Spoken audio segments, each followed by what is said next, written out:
let's talk about education. What if we've been getting it kind of wrong this whole time? Today, we're going to dive into something called universal design for learning. It sounds fancy, but the idea is actually super simple. Building education that works for everyone, right from the very beginning. Okay, first things first, we have to start with this basic fundamental truth. People are different.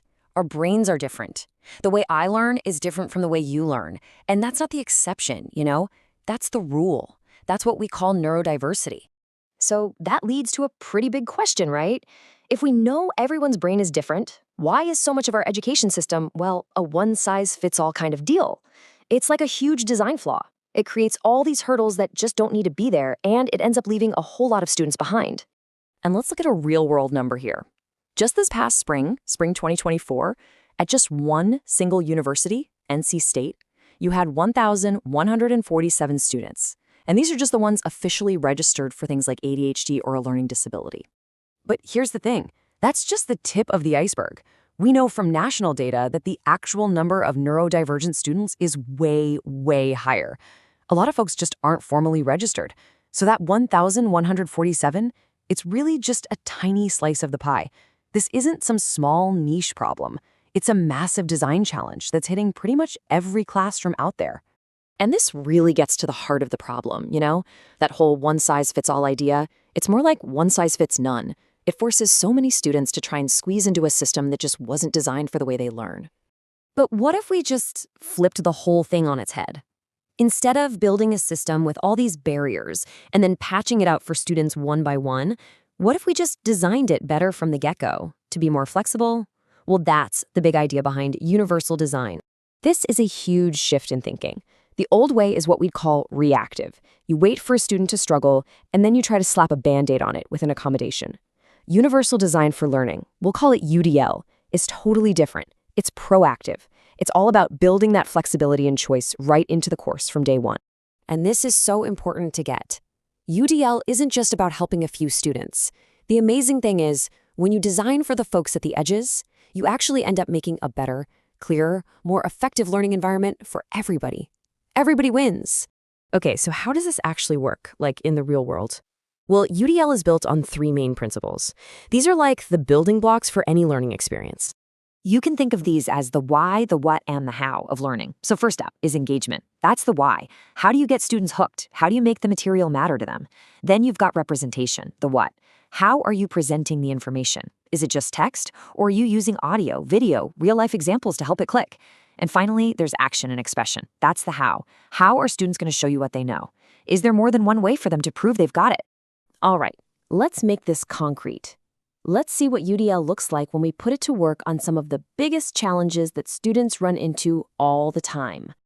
Okay, challenge number 1, just planning and organizing, executive function. I mean, think about it. You're trying to juggle 5 different classes, 5 syllabi, all these different deadlines. It's a lot for anybody. But if you're neurodivergent, it can feel absolutely impossible. So this is where UDL comes in with some really simple but super powerful tools. And they help everyone. Things like really clear learning objectives so you know exactly what to focus on, rubrics so there's no mystery about what's expected, regular reminders to keep you on track. Even something as simple as a template for a big paper can be a total game changer. Challenge number 2, just staying focused. We've all been there, right? You open up the course material and it's just this wall of text. It's cluttered, it's messy, and you waste so much brain power just trying to figure out what matters. It's all noise, and it gets in the way of the actual learning. So the UDL solution is all about clarity and simplicity. Just present the material in a clean, organized way. Cut out the visual clutter that doesn't need to be there. And break things up. Instead of one giant lecture, how about a few shorter, more digestible chunks? It makes a world of difference. Okay, next up, the classic can't see the forest for the trees problem. When you're new to a subject, it's really hard to tell what's a big, core idea and what's just a minor detail. A UDL approach helps with that big picture. So an instructor can give you summaries to highlight the key takeaways. They can use things like concept maps so you can literally see how all the ideas connect. And this is a big one. They connect what you're learning to the real world so you actually understand why any of this stuff matters. And then there's the big one, tests. How do you show what you know? Is a single, high stakes, timed exam really the best way to measure what every student has learned? A lot of the time, the format of the test is a bigger hurdle than the actual material. Well, UDL gives you more options. It's more flexible, more authentic. Look, if the goal is for a student to show you what they know, why not let them choose how they do it? Maybe they give a speech or make a video, or maybe they write a traditional paper.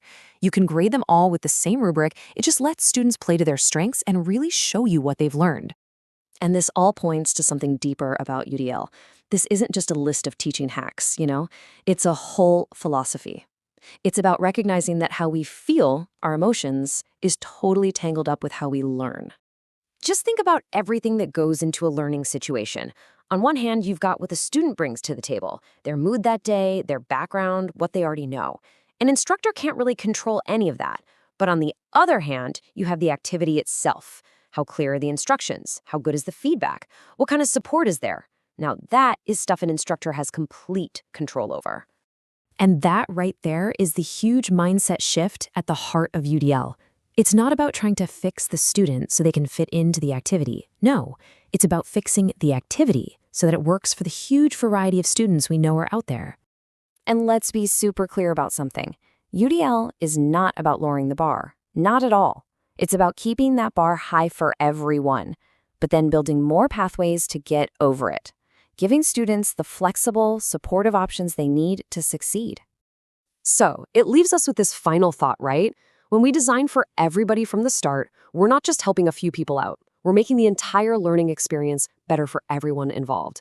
So just imagine, what could our world be like if every single learning space, every classroom, every job training was built for all of us right from day one?